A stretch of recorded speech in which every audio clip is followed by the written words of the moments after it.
On Larry King Now, Andrew Zimmern. I would like to think that we have helped to establish a baseline for people to start to practice a little more acceptance. If people can see other families around the world acting just like them, sharing love, sharing good times over food, then maybe we'll start to accept people. Eating well in America has become a class privilege. The haves are having a food life and a food renaissance like none other. The reality is the majority of people are still not eating well. Not only are some people cash poor, but there's a huge group of people in the middle that would like to eat better, but they're time poor. Plus, I went through bouts of hyper-responsibility and hyper-irresponsibility until I just couldn't sustain it anymore. I was sleeping in an abandoned building in 1991, sprinkling jars of Comet cleanser that I was stealing from a local bodega in a circle around a pile of dirty clothes I'd pass out on. all next on Larry King Now.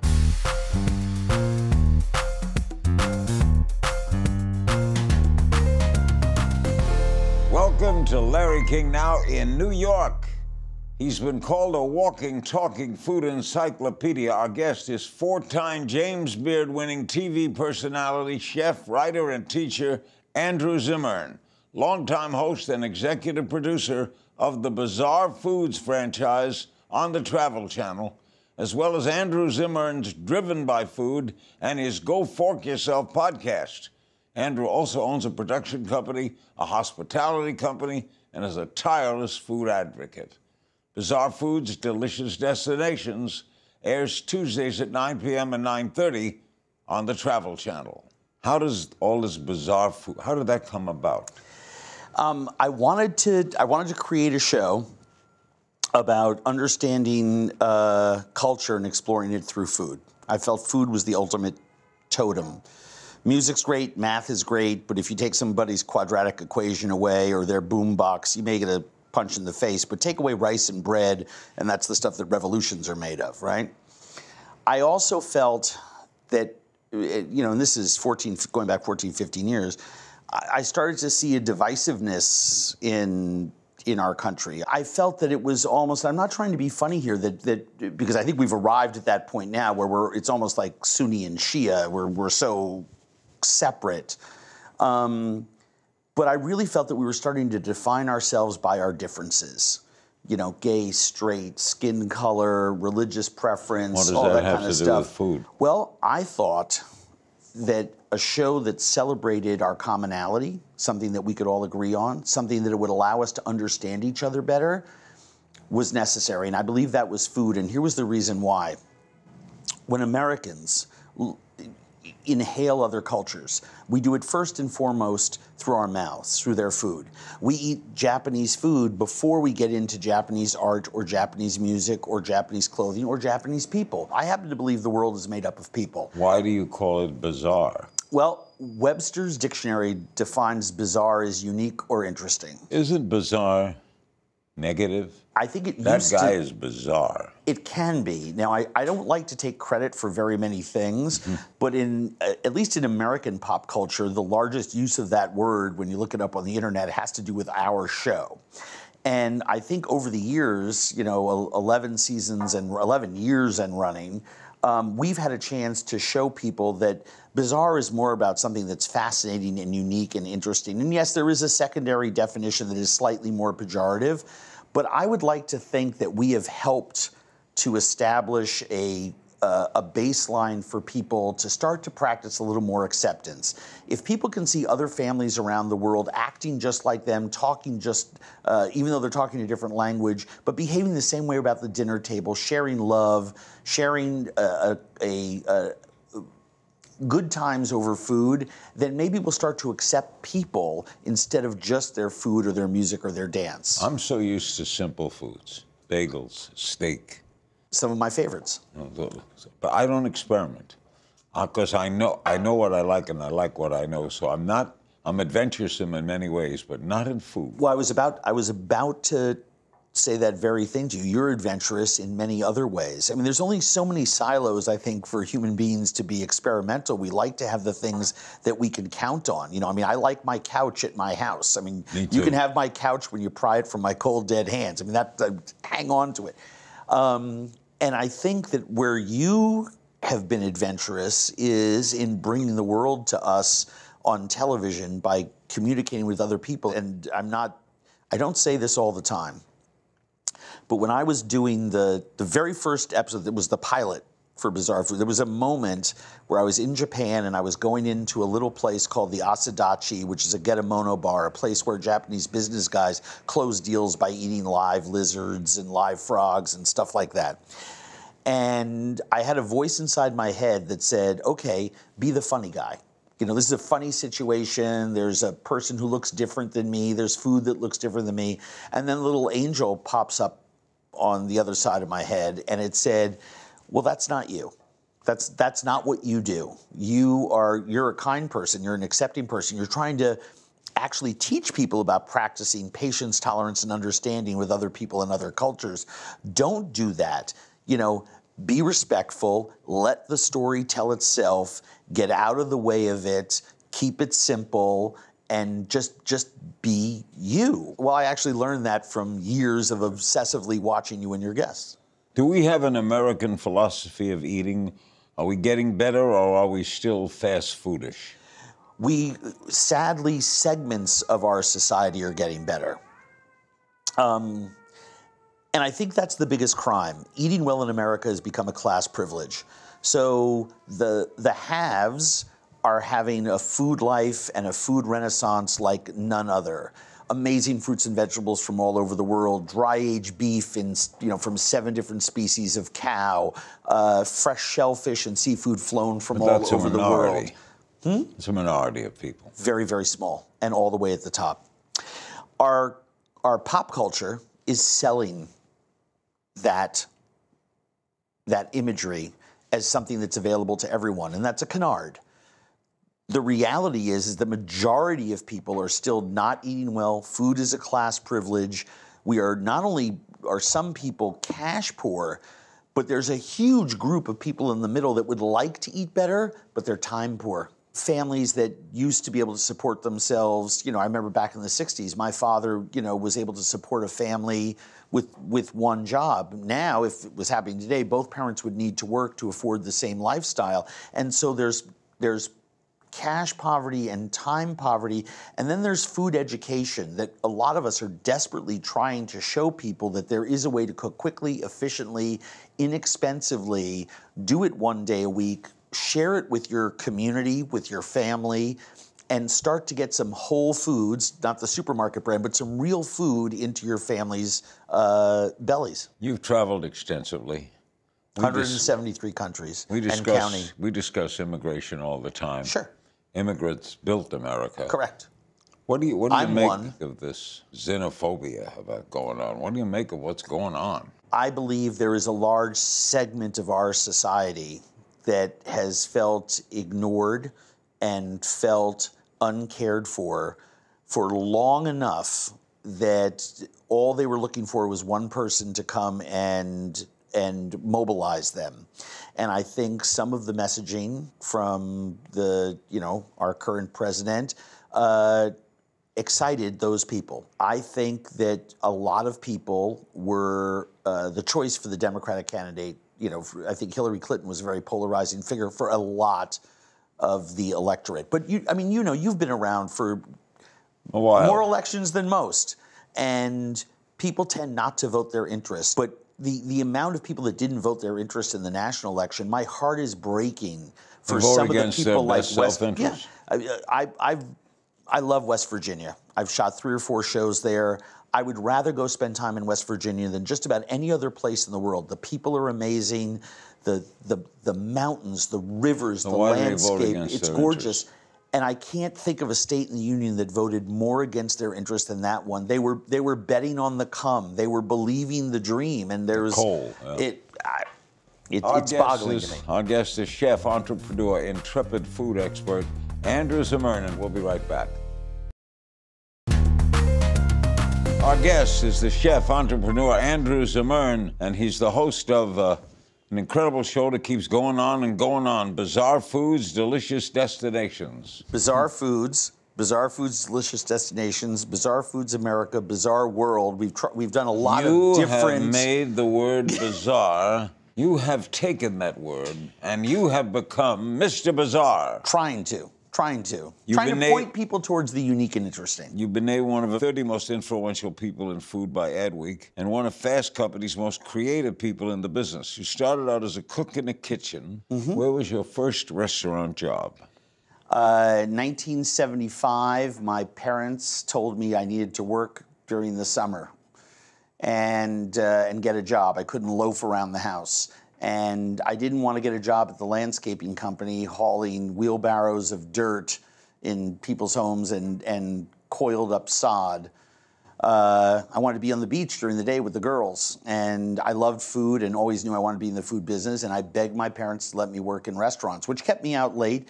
But they had a friend who owned a restaurant on Montauk Highway in East Hampton called The Quiet Clam. And I worked there shucking clams and oysters and learning how to cook seafood and picking vegetables. And what did you love about cooking? The instant gratification that comes from putting something in front of someone and having them love it. Seeing that look on their face. I don't think there's a better way to show somebody that you care about them than by giving them something that sustains them. Coming up next, Andrew on food policy in the United States and why obesity is still on the rise.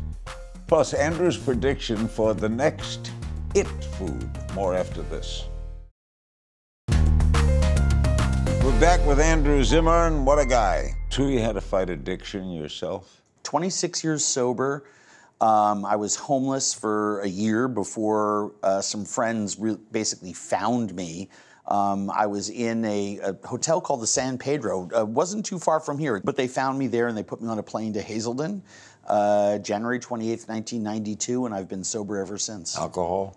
Alcohol and drugs. I mean, I gave up, I was a drug addict and alcoholic since I was 13 years old. But when I gave up drugs, the drinking became more serious and my consequences became more immediate. Alcohol is a very, very, very dangerous substance for those of us that have the disease. How did it affect your cooking? I managed to hold it together. Some alcoholics are very high functioning. I went through bouts of hyper-responsibility and hyper-irresponsibility until I just couldn't sustain it anymore, and it consumed my life. It crashed and cratered me. I was sleeping in an abandoned building in 1991, sprinkling jars of Comet Cleanser that I was stealing from a local bodega in a circle around a pile of dirty clothes I'd pass out on every night. I somehow made it to Center City, Minnesota, got sober, stayed sober, remade my life, got a job as a dishwasher in a restaurant, and just started building. And I think that's why, I mean, I lost 15 years of my life to this disease, and I've seen so much pain and horror, and I feel so blessed to have been given this 83rd chance at life that I think that's what compels me to, I mean, I sleep 5 hours a night. I own 3 or 4 businesses. I devote a tremendous amount of time to service. I serve on a lot of boards. Was there a turning point in coming back? Was there an event? Yes. I mean, for all people who are serious about recovery, I think they all can point to an event or a series of events. Very few people have that sort of white light spiritual experience, but some do. I was 2 weeks in treatment, and I thought, just like everything else in life, that recovery and happiness was for all those other people there. And somebody pointed out to me in one of the 12 steps that was on a poster in the treatment center that in one of those steps there was a promise that was past tense that said there was actually a rote way to work your way through some change and some faith building, and that you would then be the beneficiary of that change in thinking and change in feeling that would be sufficient to recover from drug addiction and alcoholism. And I had never seen it that way before, and it literally caught me on fire. And it at that moment, when I take myself back to that moment, I literally can feel the entire shift in thinking and everything in my brain. What has made chefs burst? Suddenly, people know chefs. Chefs are famous. Chefs have television shows. Yeah. Why are chefs in? Food has always been one of our rocks. I mean, we consume it 3 times a day. But chefs weren't in. Absolutely not. Historically, restaurants were the brand. Then the people who ran the restaurants were the brand, whether it was, who was the maitre d' at 21, Henri Soul at Pavillon. The chefs toiled in anonymity, and it was a craft, and that has created a lot of respect, and that has created a lot of a tremendous feeling of teamwork and a tremendous feeling of being a part of something special in the food community. I think a lot of chefs are uncomfortable with the celebrity chef moniker, especially those in my generation who came up a different way. I think Food Network, if I had to point to one thing, I would say that Food Network, and then the second thing would be the airplane, because food ingredients were now available everywhere. Food Network put food front and center, and then maybe as importantly, the democratization of the internet. You can now, if you want to see Daniel Boulud cook lobster, you can just Google that, and up will come a video of him cooking lobster. And I think that those combinations of things, of putting ingredients into your hand, of putting instruction and video into your hand, and putting something on your TV screen that was appealing, that was around the world of food, that taught people how important it was, I think that was the magic mix. I know about the chefs for airlines. Yeah, well, it's true. Yeah. They advertise, you open up the menu and there's their picture. More than 1/3 of American adults are obese. Why? Processed food, too much sugar, unhealthy, anutritive calories. I think that, look, I've struggled with weight my whole life, but I eat whole foods, and my doctor says that I'm relatively healthy. Processed foods are killing us. I think that. What do you avoid? I avoid anything processed. I try to processed. Processed foods, anything that your grandmother wouldn't recognize as food. So if that's canned soup, if that's frozen foods that are processed, if that's sauces out of bottles. I'm not talking about hot sauce that's naturally fermented or something like that. But processed foods, things that are made in factories. I avoid things that are made in factories. I avoid animals that are raised in factories. Remember, 75% of the food in America is now created by 10 or 12 different companies. That's a staggering number.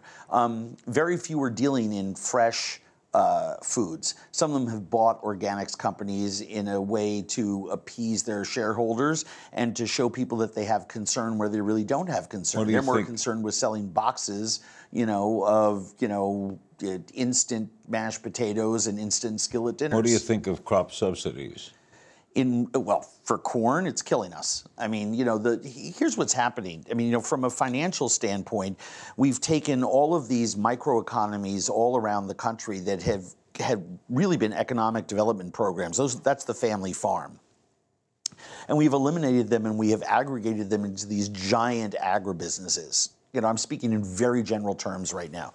When we start subsidizing those giant agribusinesses that don't need it to keep milk prices artificially low, to keep corn prices so low that the other big agribusinesses can use them as sweeteners and as stabilizers in their food and so on, we're doing the general public a tremendous disservice, and we're creating a health imbalance in America. The people who rely on those companies because they can only afford inexpensive food then become prisoners of the system. A very famous person in our business said, you can have cheap food, you can have fast food, and you can have good food, but you can't have all three. Except for Bloomberg's war on soda, food is never in politics, is it? We ever have a food debate? It isn't, but it should be. No, I'm staggered at the prescience of your question. Several of us old-timers who've been fighting this fight for a long time, were pushing the candidates this year. I never heard one question asked in any of the debates about food. I never heard a press conference where people were talking about food. Yet one of the biggest bills that gets renewed every 5 years is something called the Farm Bill. Embedded in that, just a piece of it is, $750 million dedicated to SNAP. Should be called the food bill. Kitchen table issues, how we feed each other, how we buy. It's the biggest industry in America. It's the thing we participate in all the time. And I mean, just one example of many, how our kids eat affects how much attention they pay in school, and it affects their outcomes. Kids who eat well have staggeringly better outcomes than kids who don't. I'll tell you a true story. When Nixon and Kennedy were about to debate, before the debate, they both said, one thing we won't discuss, agriculture and food, because neither of us know what we're talking about. Unbelievable. It was never discussed. Unbelievable. All right, we play a little game of If You Only Knew. Love it. Who was your childhood celebrity crush? Childhood celebrity crush, Sophia Loren. Not bad. Secret talent? I can Hawaiian nose hum.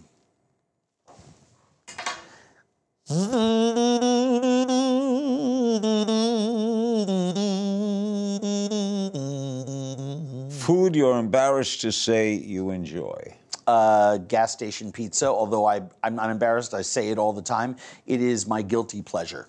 Gas station pizza. Gas station pizza. I'm talking about the slice that was made and heated up and sits there in a little triangular tray. I'm on the road all the time whenever I go, and I'm like, oh, God, yeah, gas station pizza. What's the next it food? For the last 5 or 6 years, I've been saying Filipino. I think its time has come. I think people are recognizing it and carrying that ball up the mountain.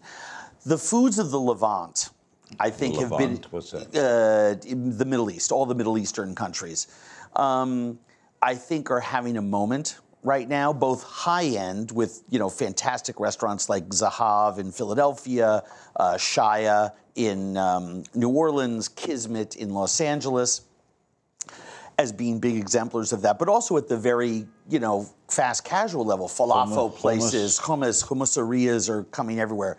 I think the food of the Levant is having its moment now. If I had to pick something that was going to be coming up next, and fingers crossed people start to get into it, it would be the foods of West Africa.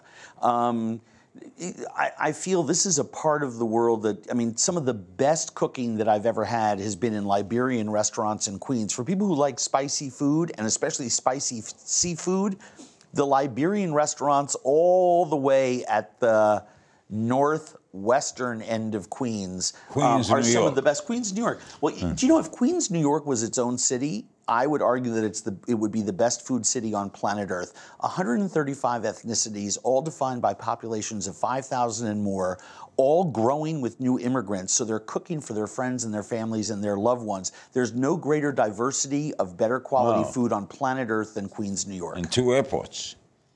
Person you'd trade places with for a day?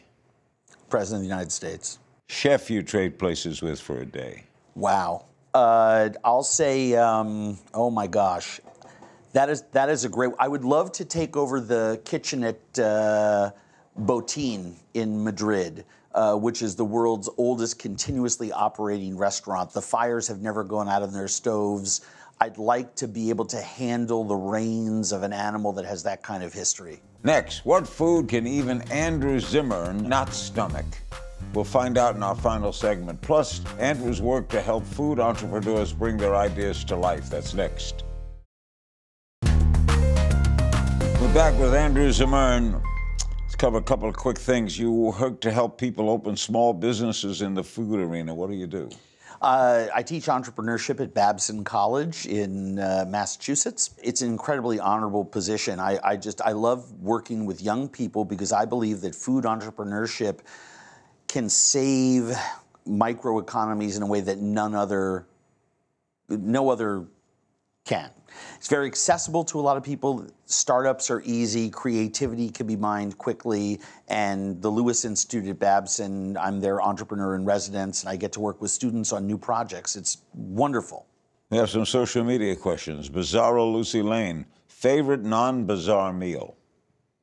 My grandmother's roast chicken, if she were still alive. I make an almost as good version of that. I cook all my grandmother's foods, her chopped liver, her brisket, that's my comfort food. Annie Marie Berry, is there something you won't try at all? No. Julie Lynn Burnett, what's the worst food you've ever eaten? Probably the slimy fermented seafood things that in many cultures that they just let seafood rot until the point the good bacteria kills the bad bacteria, but leaves all the funk and nasty. And it's culturally enjoyable in those places. They're used to it. To a Western palate, the gag reflex is kind of hard to get past. Rick DeLisa, why do you almost always express your palate with food as being either gamey or earthy? I think those kind of words, gamey, earthy, gelatinous, coppery, river rock, loamy, soily, I think they do more to describe food than just saying, oh, it's amazing. Carolyn Rose Seltzer, what unusual food item did you love so much when you first tried it that you now crave it? Tiny little baby fried chickens and ducks from rural Vietnamese villages. Best poultry in the world. You eat the whole thing, bones and all. You eat the bones? Well, because they're so young, they're almost non-existent, and it is the best expression of poultry that I've ever had. What has strange food taught you about life?